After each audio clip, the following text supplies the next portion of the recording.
E aí pessoal, tudo bem?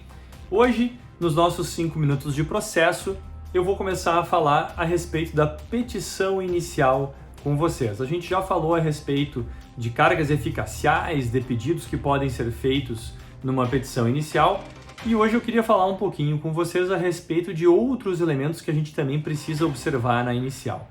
Basicamente, para fazer uma boa petição inicial, a gente tem que partir, obviamente, do básico, né? Temos que olhar lá para o artigo 319 do CPC e observar todos os requisitos contidos nos incisos de 1 a 7, lá presentes no artigo 319. Então a gente tem nossos requisitos talvez um pouco mais básicos, como a questão do endereçamento, né? O juízo a que a petição é dirigida, que é aquele endereçamento que nós colocamos lá em cima na petição, né?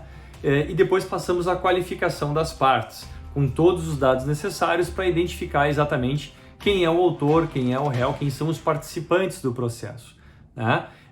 Até interessante referir, se deixa aquele espaço lá entre o endereçamento e essa parte da qualificação, hoje em dia mais por uma questão de estilo, né? Por um espaço, por uma questão de um impacto visual que tem, do que propriamente por uma necessidade. Antigamente, quando o processo tradicionalmente era físico, aquele espaço era utilizado muitas vezes para o juiz despachar ali a citação, por exemplo, ou alguma outra questão que ele pudesse contemplar naquele mesmo espaço ali da petição inicial. Hoje fica muito mais uma questão ligada a visual law, ao impacto, à estrutura da inicial, do que propriamente uma necessidade.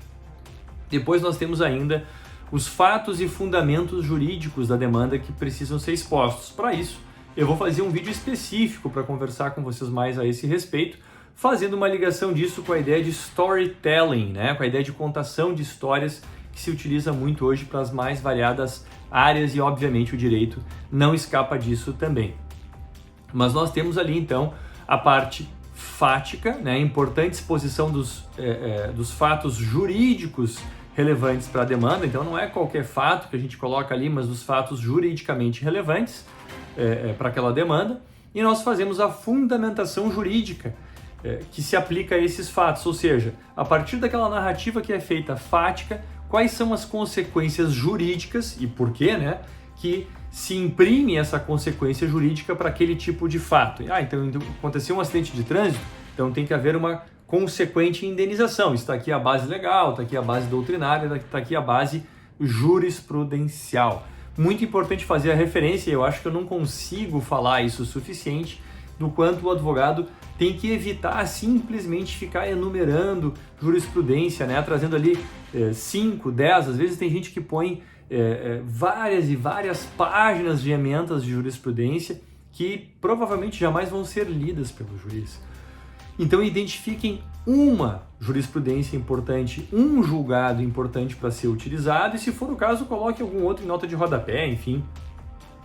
Isso permite uma leitura muito mais fácil. Depois nós passamos à ideia de pedido, né, com as suas especificações. Então aqui vale muito as considerações sobre as ações todas que foram examinadas, né, mandamentais, constitutivas, declaratórias, enfim, para saber exatamente que tipo de pedido vai ser feito para a tutela do direito. Também é preciso observar os artigos 322, 323, 24 e seguintes para entender que tipos de pedidos são aceitos, né, e as características que esses pedidos precisam ter. O pedido precisa ser certo, determinado, né, as hipóteses legais que a gente pode fazer um pedido genérico. Então, tudo isso está bem explicado no próprio código, nesses artigos que eu mencionei, e também a questão de como é que a gente tem que proceder para fazer uma cumulação de pedidos. Tudo ali nos artigos 325, 26, 27 do Código de Processo. Passamos à ideia de valor da causa, que é fundamental. Para saber o valor da causa, a gente tem que ir lá para o artigo 292, que a gente tem diversos critérios de cálculo do valor da causa, tá? Para saber fixar corretamente, isso vai ser super importante para a fixação da sucumbência e tudo mais. Também temos que apresentar um requerimento de produção de prova. Sobre isso eu vou falar um pouquinho também na questão lá da exposição fática, como é que a gente já faz a relação das provas que a gente pretende produzir na demanda, e a indicação do desejo da realização ou não da audiência lá do artigo 334 de conciliação ou mediação.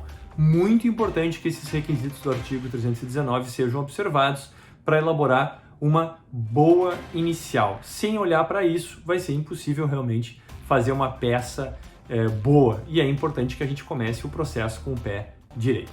Tá bem, pessoal? Obrigado pela atenção de vocês. Nos falamos aí no próximo vídeo. Até mais!